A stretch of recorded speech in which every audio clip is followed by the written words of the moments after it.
Welcome to the LANCave. We're living as nerds. I'm Patrick, joined by Owen, Hello. the disembodied voice this week. Unfortunately, having some errors on my side. This computer's been giving me a lot of trouble, so apologies. You only get to see me today, but Owen's pretty face will be back next week.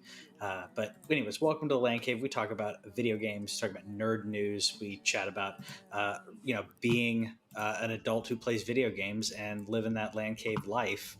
And this release of Final Fantasy VII Remake is like the quintessential, adult playing video games reigning supreme kind of situation, because this is the greatest. This is one of the greatest games I've played. I mean, I'm not saying it's better than the original, but man, it's good. What do you think? I know. Yeah, I'm not ready to say better or worse Sure. than the original. It's just not time yet. I'm on chapter 9.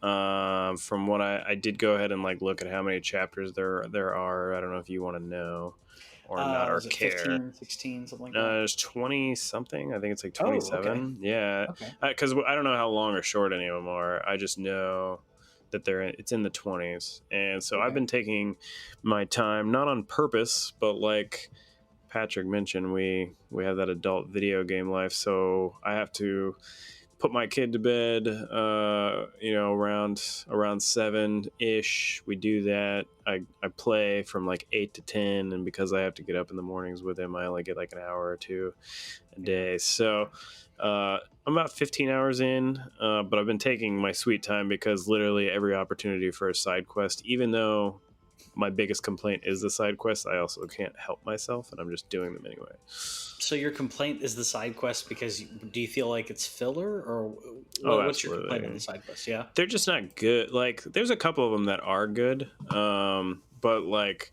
for example, and this isn't. I'm just gonna say this isn't spoilery, but if you have a problem with the next 5 seconds of me saying what this side quest is, but there's a side quest where you literally have to find cats. Yep, for this little girl, and that it's stupid and useless. But what I found out is if you do all the side quests in that section, you get a little extra side story with one of the main characters, and so that made me glad I did it. And then I'm going to be doing all of them just in case there's a little side story that gets me a little extra story with one of the main characters. And so I feel like they are filler to be filler. I feel like if they would have cut them out, you would have been hearing complaints about the game being like 25 hours long versus 35 hours long. And so I don't know if they were completely necessary. There are some decent ones. But that's my biggest complaint about the game. Yeah, I mean, I just did that quest, and I felt it was kind of useless. I didn't learn anything. It was a slightly cute moment, but yeah, out of everything else, it didn't add to character development or anything like that. So right. I would agree with you on that. I do like a few of the other ones that I've played that, yeah, sure, it's a go here and fight this thing kind of situation, but sure. the story made sense where they're like, hey, you should do this to help people. And I thought, okay, that does make sense. I feel like some of it's fleshing out the world, but some of it is a little padding. Thankfully, it didn't take too long. I don't know how long you spent chasing cats, but it didn't take me too long. It was the last one that I did. I just don't I wish that you got experience for all of it, because like you mentioned, the ones where I have to go fight and kill stuff, that's fine because I'm leveling up, I'm getting experience for my characters. But like that one with the cats, there was no experience for that. You got like a cute little 2-second moment where it was like, oh, you big softy, like you went and found cats for a kid, good job.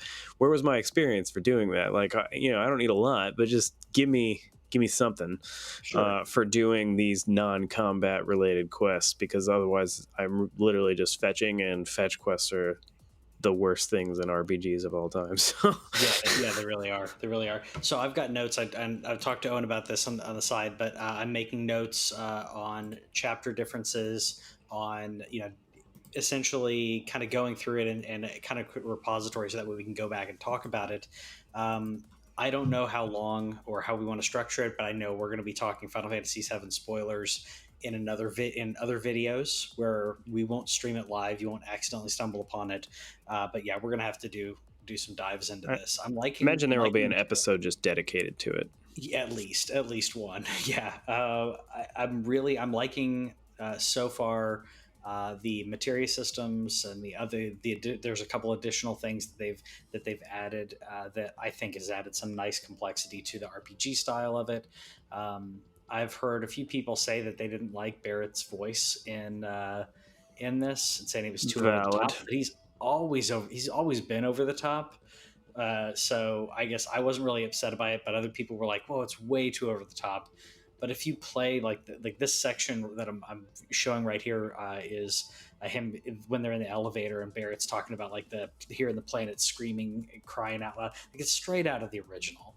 And he is that over the top. So I felt like the voice actor did what he was directed to do. But was it something I was going to do? No, I wouldn't have directed them to do that way, but I think it's still kind of true to the original. I think everybody else is rocking in here, even Badger from Breaking Bad. I love that you recognize that voice, right?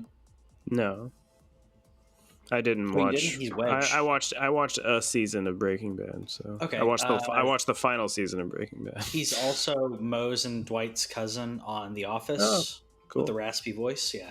So he's Wedge. I don't know how he got the job, but yeah, it's his voice just kind of sticks out. I've liked everybody else's. Jesse's voice is great. Tifa's great. Yeah, I'm loving it. I'm loving it. Dun, dun, dun, dun. Yeah. I'm loving it. Sorry. No, it's all right. Yeah, there's little like I have very few complaints aside from Mhm. the side quest. There is one thing where I wish that they had turned down the audio during like cutscenes. Like, and when I say the audio, I mean the music. So the music is Yes. just always going all the time, and it's great music. There's some banger tracks on there. It gets even better as you go farther along. There's great tracks that you come across. I Yeah. love the jukebox system where Mhm. like you're picking up tracks as you go, and then every time you come across a jukebox, you can play whatever track you want on it. Yeah. That's really cool. But during certain cutscenes, I don't need the music is too loud sometimes Yeah. where like I'm having to play this on low volume because my kid's asleep in the next room, and I know that's not everybody's problem, but like I Oh, it's loud. I Yeah. can't I can't hear the voices sometimes because I'm already low volume on the speakers, and then the music is like cutting off their voice, so I'm relying on the subtitles to do it. Yeah. I didn't But check. Can you change the audio settings to have voice higher than everything else, or I don't from know if what I that's in the saw, settings. no. I honestly Uh, looked for like 30 seconds. Like I don't want to spend. I already spend enough yeah, time messing with materia, where I feel gotcha. like I'm wasting my valuable time not playing the game. But like you get inundated with materia as Yeah, you go throughout. So like I'm trying to spec yeah, Cloud and Aerith and Tifa and Barrett, like sure. trying to get the best builds that I can, and just also just level up stuff. But I'm just getting used to saying the uh, word Aerith. yeah, it's Yeah, I hard. I mean, still call her Eris, but like the yeah, fact that you can't change your name because all the audio is recorded. yeah. Although it is recorded, and I get that that's what they originally intended her name to be. It's kind of that's not who she was to me when I first. It's like what is it, Doctor Robotnik versus Eggman? It's Doctor Robotnik, so they can call him Eggman all they want, but Yeah. yeah. So I'm coming to terms with that whole Aerith thing, but yeah. Speaking of older games, like getting getting kind of revitalized in one way or another, we got a tweet out of Crysis. That was Yeah. weird. So maybe receiving something new from the World of Crisis franchise developer. Cryback hasn't had a new game Crytek. since Crytek. Sorry, hasn't had a new game since 2013. New game's Twitter account has been dormant since 2016, and they just tweeted out receiving data. Wow. And I mean, I don't know. I don't know how many people. I mean, other than spec junkies, I don't know how many people are like huge fans of Crisis. Yeah. They're it's great gameplay, it's great graphics, but it's not something that I don't know that I've longed for another Crisis game. But I'm happy we're getting it. It's probably going to melt some computers. Yeah, this is what's weird. So they've since updated it as of, I believe, today, actually. They updated their Crysis.com website.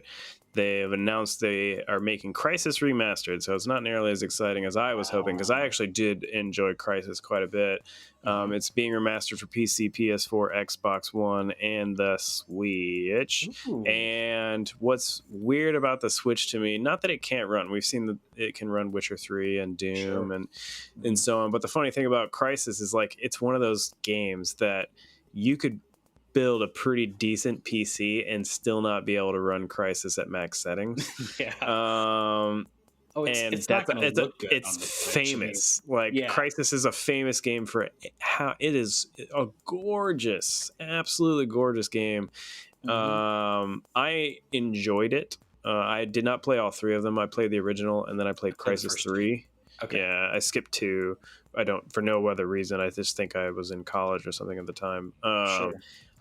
I enjoy them. I like them for what they are. It's fun to have like a super powerful suit that can do lots of stuff. So I will probably pick it up, and maybe we'll even see how it runs on the old Switch.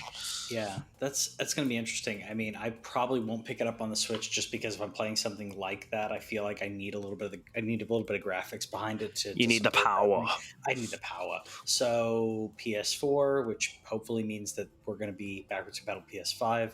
I'm still 100% in on the PS5, but that's probably where I'll end up buying it. It just is the PlayStation. It just seems to be like that's my environment that I'm gonna go into. I'm gonna hop over since we're talking about that new stuff. But PS5. So it looks like. Oh, hold on. Missed something. Sorry. So Bloomberg's reporting the PS5 is still intended to hit a 2020 release date, possibly with a limit of consoles. And they are predicting a 449 to 499 price point. I've been saying 499. I feel like even at 499, it's going to be hard, and they'll either be losing money or, if not losing, they may be losing money at 499 and losing a lot of money at 449. But if it's limited stock and it comes out this year, I'm not saying that they're not obviously doing it on purpose, but that's going to just drum up more people wanting them, which is going to cause more people to buy them. I don't think that's obviously their plan, but that's definitely going to happen. What do you think?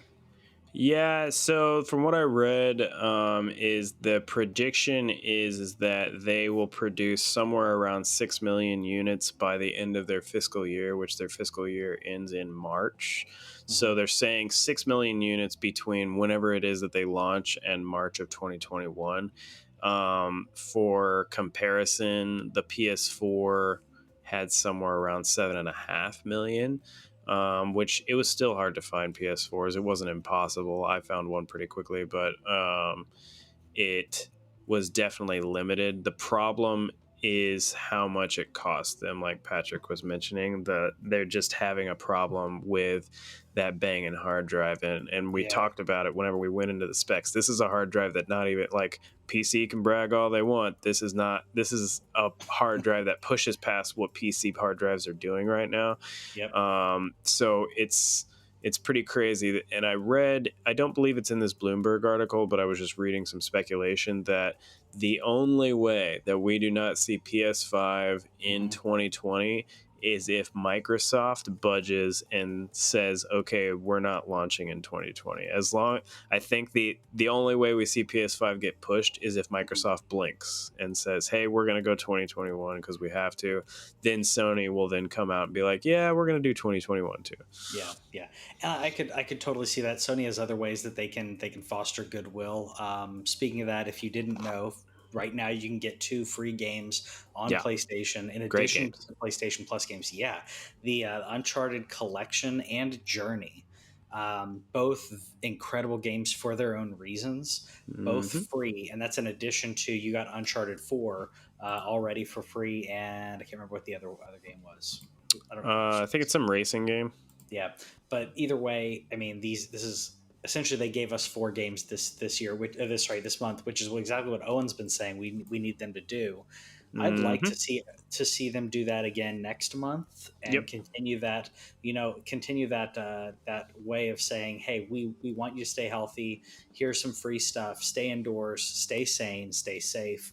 and it's a great way to do it. And I mean, Uncharted Collection is It's 3 games in that's itself. yeah, it's 3 games in itself. It's amazing.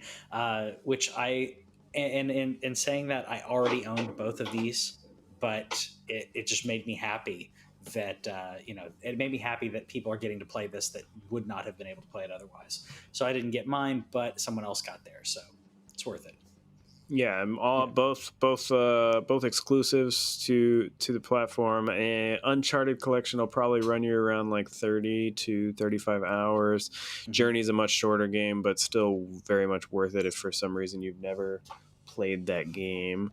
Yeah. Um, but Patrick's absolutely right. This is something they should just continue to do for the lifespan of until we get PS5 launch. We should get 4 games a month. I think that'd be a good way to do it. Uncharted is actually, I know that PS3 had a lot of amazing games on it. Uncharted was the game that made me say, okay, I need to have a PlayStation 3. I had an Xbox. I was enjoying my Xbox, but there were certain story games that were not getting onto my Xbox. Yeah. And Uncharted was the one that drew me in. Seeing some people play it, it was so cinematic, and it still holds up. It still holds up, and you can play it on your PS4 now. So it's good stuff. Good stuff. Got some. Let's see. Hold on. Where is it? Sorry, I'm a little disorganized today. So Nintendo has said shipments of the Switch Lite are being delayed out of Japan due to manufacturing constraints. It's not the first time they've mentioned delays in hardware in the recent months due to COVID.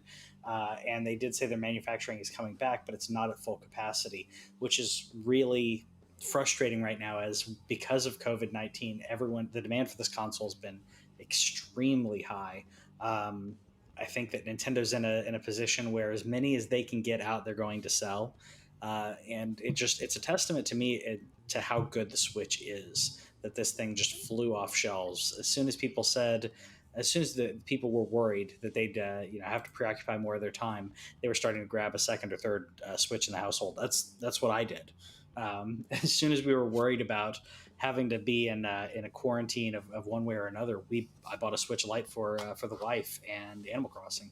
So I think I'm glad that they're coming back as fast as they can, but I just want them to be safe in this manufacturing. Yeah, the thing is that they also mentioned it's not impacting other regions, but we clearly very much know it is. One of our people that listens to the podcast and chimes in quite a bit, Robert, he posted a link shortly before the show. He was like, hey, back in stock at Walmart. I checked the link 8 minutes later and they were already out of stock. So they may Jeez. not necessarily have shipping constraints. They definitely have buying constraints, though. Just for another record, a month ago today, Nintendo's stock in the US was at $41. It's at $51 a share right now. So they've Wow. been seeing quite the surge Yep. in sales for definitely valid reasons. Like, it doesn't take up a TV. You can play it in handheld mode. You kind of quarantine your own self in the house and be like, I got my own little console right here. I definitely get why it's flying off the shelves. A lot of people playing the likes of Animal Crossing, and then if you just for those of you out there, if you can't afford that $60 Animal Crossing after dropping $300 on a Switch, Mm-hmm. you can get Stardew Valley for $14.99, and it is quite the jolly time as well. Mm-hmm. Mm-hmm. It really is. It may not be what everyone else is talking about, but you will definitely enjoy it. And I think you're right in the Switch lending itself to saying, I'm going to go off in my own little corner and I'm going to decompress and enjoy this when you're stuck in the house with X amount of people. I've actually got a friend of mine who his daughter's friend is staying with them too. So I think he has at least one, if not two, of his daughter's friends staying with them because of the work that they're doing, or because one of them is autoimmune compromised. Oh man. So he basically was like, "Come stay with us, quarantine here." And so for them, it's even harder. It's like they're not even at home; you're at someone else's house Yeah. for hopefully 3-4 weeks. Maybe it's probably gonna be longer than that. But and this Switch lends itself to be able to do that, to say I'm not going to take away from anybody else, but I'm going to enjoy what I want to enjoy. So it's great stuff.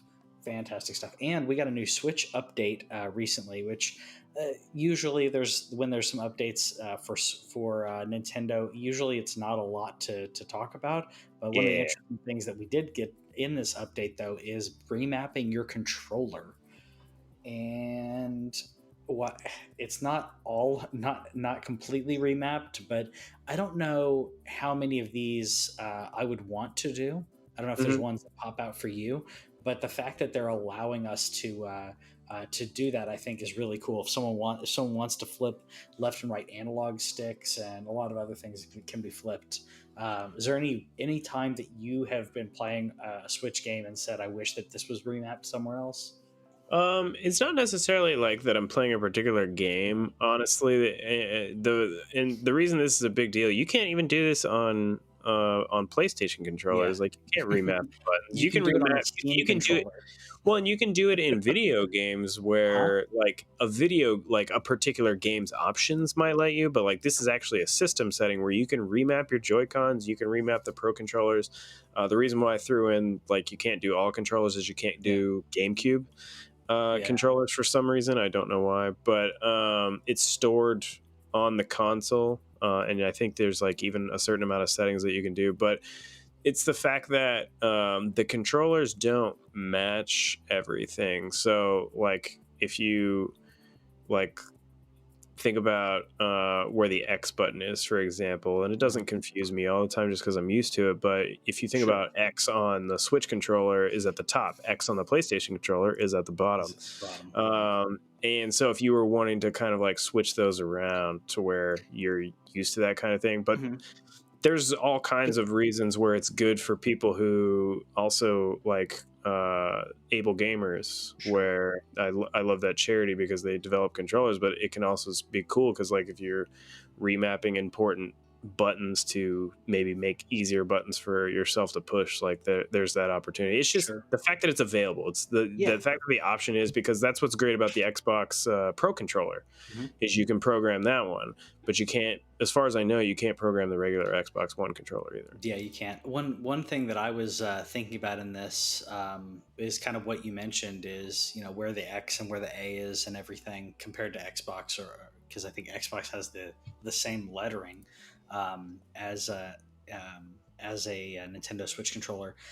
Yeah. The only time that I get kind of thrown off is playing Dark Souls on Switch. They've named the buttons correctly on Switch when you're playing Dark Souls, but the buttons are where you would expect them to be when you were playing an Xbox controller. Hmm.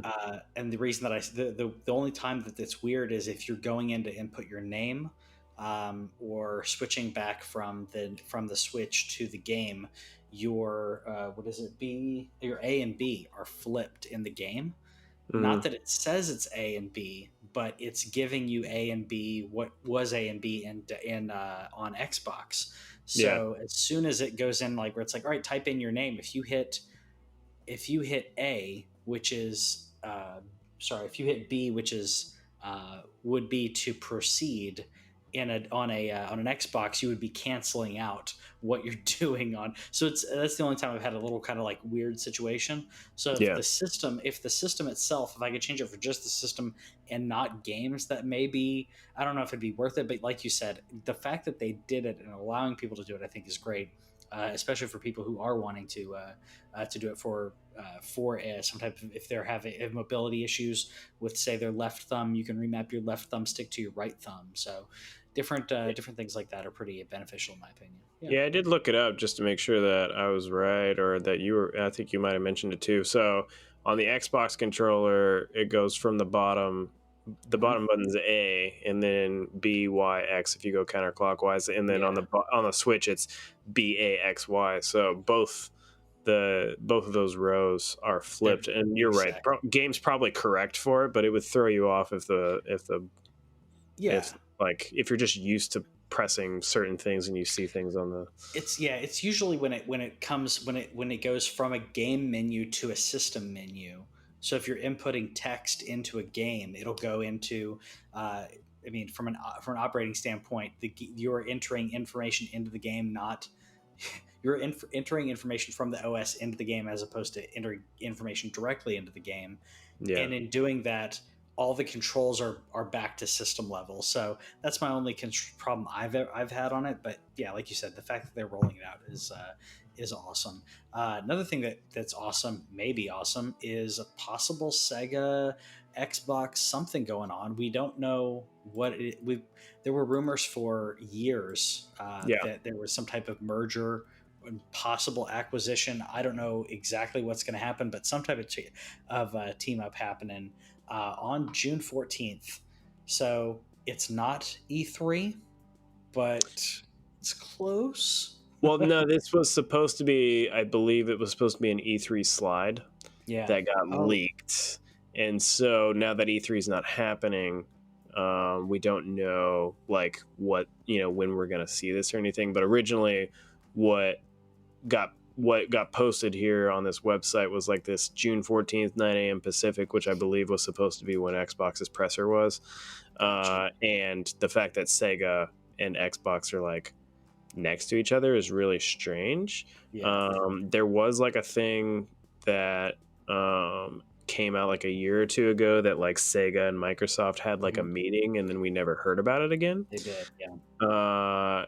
So I think that buying Sega would be incredibly expensive. So I don't know if that's going to be a thing.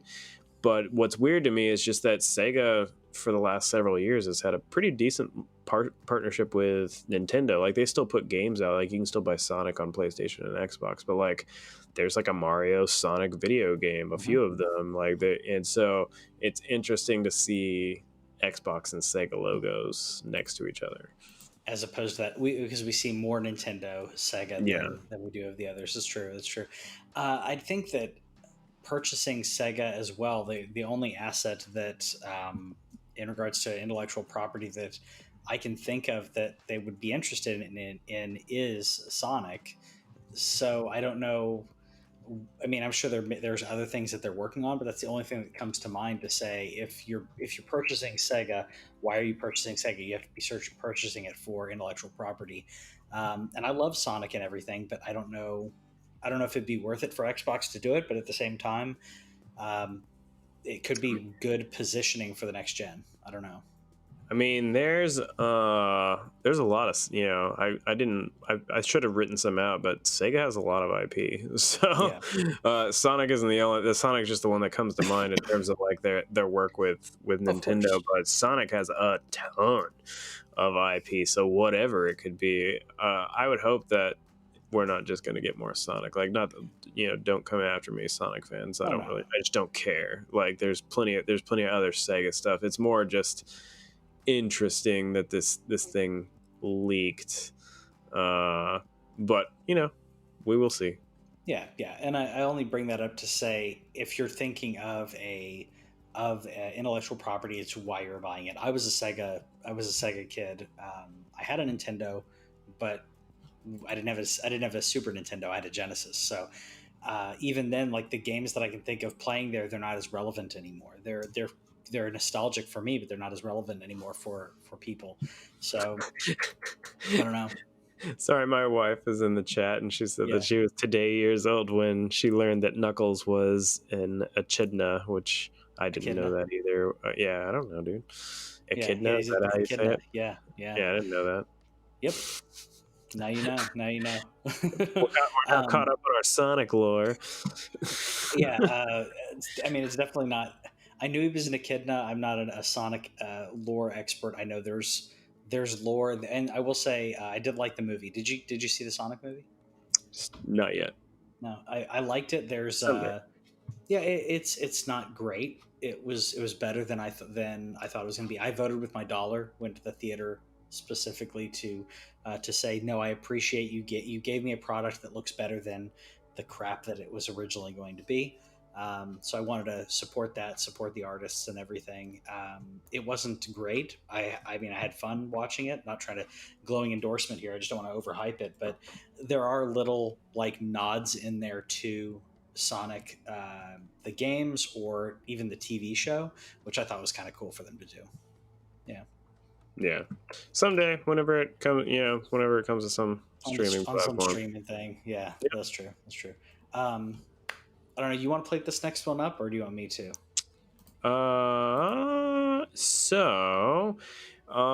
I put this in here specifically for you, man. That I read this article and I was like, somewhere Patrick is super happy I smiled. because the ESRB introduced a new label which identifies games that have in-game purchases, along with an agreement with the three big console makers, Nintendo, Xbox, Sony, Mhm. where they have committed to requiring publishers to disclose their odds of receiving items in loot boxes on That's the box. yeah.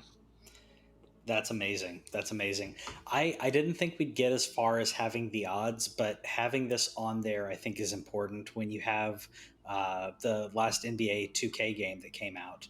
That the ESRB didn't even know that there were um, random, like essentially not slot machines, but chance games. There was microtransactions. ESRB didn't even know about it because they weren't shown it. So it creates this problem of like, all right, now we need to find some way of checks and balances so that way people know what's in here. So I think it's really good that this is in here so parents can be educated, so people can be educated. I don't want to ban anything. I just wanted a label, and thankfully we're getting it. Um, yeah, the odds part was interesting for me, but I'm happy about that too. We usually find the odds one way or another, but it's usually someone who's having to dig through code, Right. like Animal Crossing. There's someone who dug through the code for Animal Crossing for turnips. To depending on how much you bought them for, they have Yeah. different charts of There's a like, calculator now. yeah, yeah. It's not perfect, but it's pretty good. Once you get to a couple days, you're like, okay, I think I know where the peak is going to be. Um, Yeah. but yeah, The cool thing is that so the ASRB did this, and then that commitment is supposed to be fulfilled by the console developers sometime by the end of 2020. So yeah, hopefully, maybe by the time for Christmas, you're going out and you're buying your kids some new games, you'll be able to like see that label on there and know that you need to lock up your credit card. So. yeah, exactly. I mean, you shouldn't have if your kids have Yeah, you access really to it, they shouldn't have your credit card on it anyways. Like that's one reason why a prepaid card or something to that effect is beneficial for a PlayStation account. I know you don't have to worry about that yet, but in probably a few years, he's probably going to have a screen and he'll accidentally buy something. So That's why it gets a child account, like everybody that's why should do. Don't let them that's, share your accounts, ladies and that's gentlemen. exactly that's exactly right. Child account, and then if they want something, they can't buy something with your credit card, and if you want to buy something for them, you can do it. It's really the way to travel. I mean, come Yep. on. Yeah, it's good Not stuff. like I do it for a living or anything, though. Yeah, exactly. I actually got two things. This is my birthday week, by the way, and the only reason I'm saying that is because I got this, and we got Fallout 76 Wastelanders Hmm? expansion, which means I may actually dive into Fallout 76 after Yeah. Final Fantasy. But I've been waiting to play this game. I've watched people play Fallout 76. I have friends of mine who are huge Fallout fans who are playing it. One of them was playing it last night begrudgingly. We were on a Zoom hangout, and he was like, "Yeah, I guess I'm playing play some more Fallout now." But now, he's been playing it begrudgingly. Now is excited to play because it actually has some NPCs, some storyline. It's not as deep as Fallout, but it's a start. I think this should have been there at launch. I think it should have been there at launch, but I think they were trying to. They thought that players would create enough of a narrative, but it's not enough of a narrative. We have to have something else to fight, in my opinion. Yeah, I don't care about this game at all, but we Sure. ragged on it enough at launch. But there is some variety streamers that I've watched that did. They kind of felt similar to you actually, where they jumped in at launch, they tried it out, said no, and then jumped back in this week, and you can tell that they're at least interested when they still play it again the next day. which Yeah. is what I saw at least two streamers that I follow do. They played it when the expansion launches, and they were still playing it again today, even.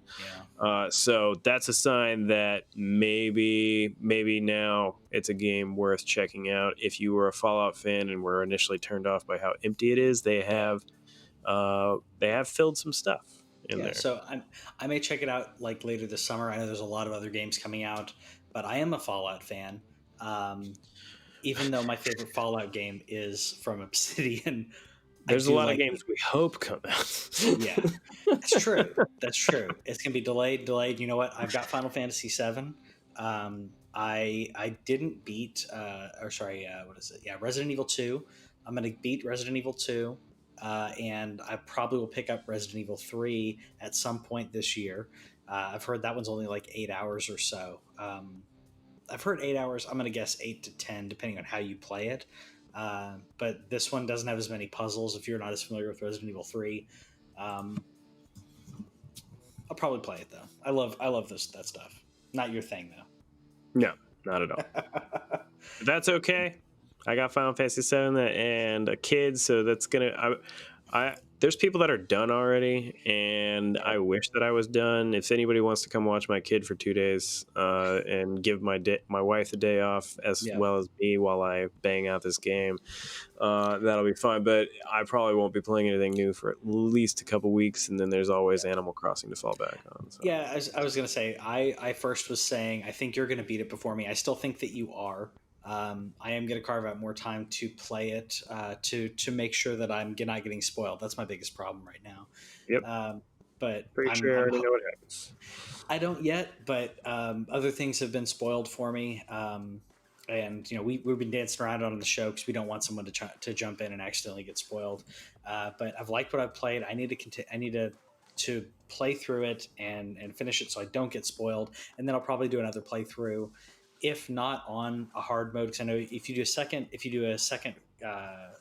it's not if you beat it on hard, is it, or is it if you've beaten it twice that you get the platinum? Or is one of the things To get the plat, you had to play it twice. Yeah. Because when you beat it, you unlock hard mode, Yeah. which then you have to beat it on hard mode. So you have to play through the Okay. game at least twice. Okay.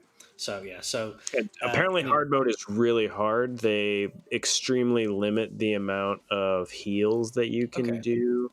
Okay. I was going to say the way that they've gated your the way you can heal in battle. I've actually thought it was a nice way, instead of just waiting for your turn, which is the turn based strategy, turn based RPGs. You're building up that ATB meter, so it does pace the healing, so you can't just spam heal, which you Wish could you do in could. like an MMO.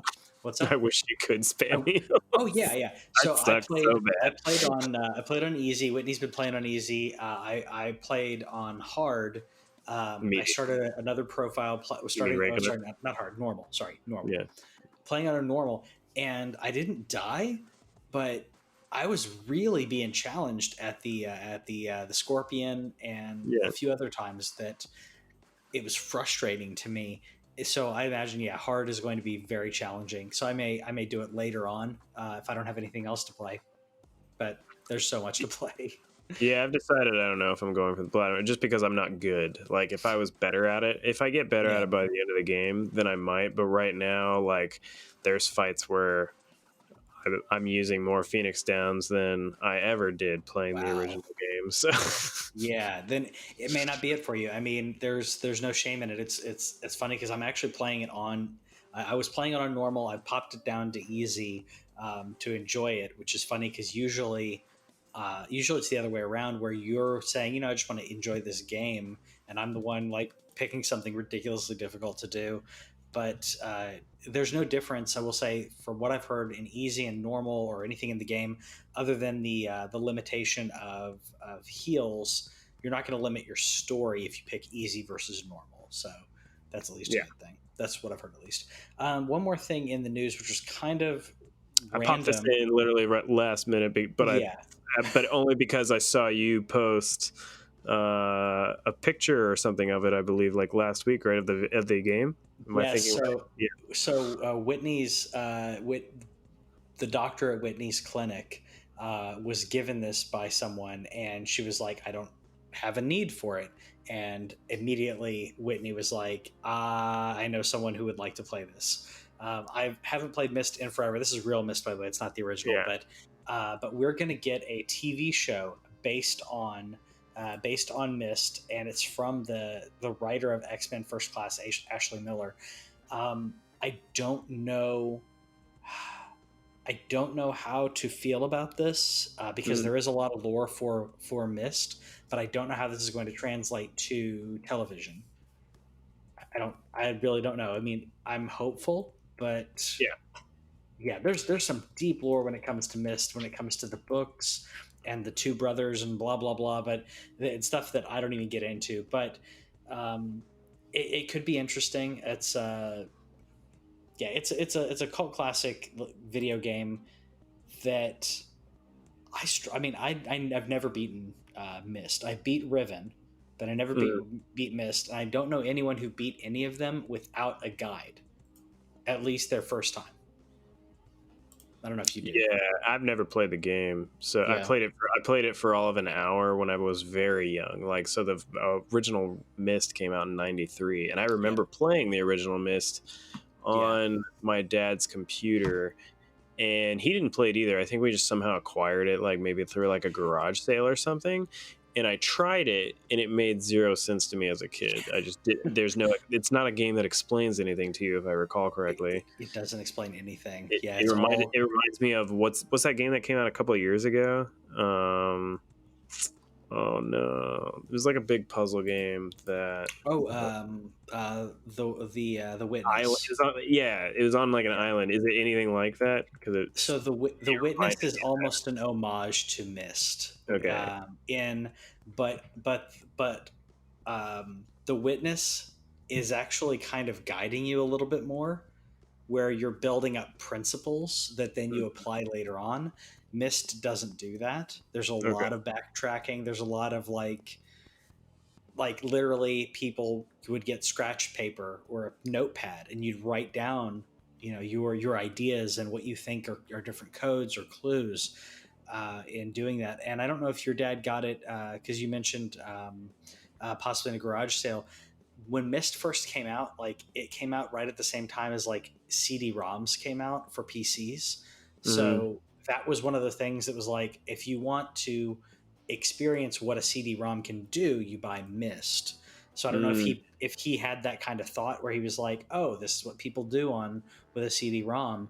Maybe that's why he purchased it. I don't know where, but everyone bought the game specifically for that because it was like the visuals and the audio could not be done on floppy disks. So it's a great game. It has not aged well. God, I may have to go back and play it. I mean, I have the disc over here, but I may have to I may have to play it at some point. I don't. Did you play The Witness? No, I actually messaged the creator and he told me back, but I got turned off by it because there was a colorblind section that I literally wouldn't have been able to complete. And he messaged me back saying that the colorblind section wasn't, or I'm saying colorblind, there's just a color section, isn't Mhm. necessary to beat the game, but still for some reason I was just not interested. If I couldn't play the Gotcha. game, like if I couldn't play all of the game, I didn't Sure. necessarily want to play the game. So I never got into it. But I remember I've been told that they're not the same, but they remind me of the same. They look the same. They're both on an island. But I just remember playing Myst as a kid and Yeah. being like, I have no idea what the hell to do. Yeah. I mean, well, the thing is with Myst, you don't know. You learn more as you go. If you use a walkthrough, you don't have those aha moments, obviously. But um, The Witness has like little to no story, and you can fight me on that. But like The Witness is more about the puzzles and building principles that are building blocks to be able to unlock new or to apply multiple principles together.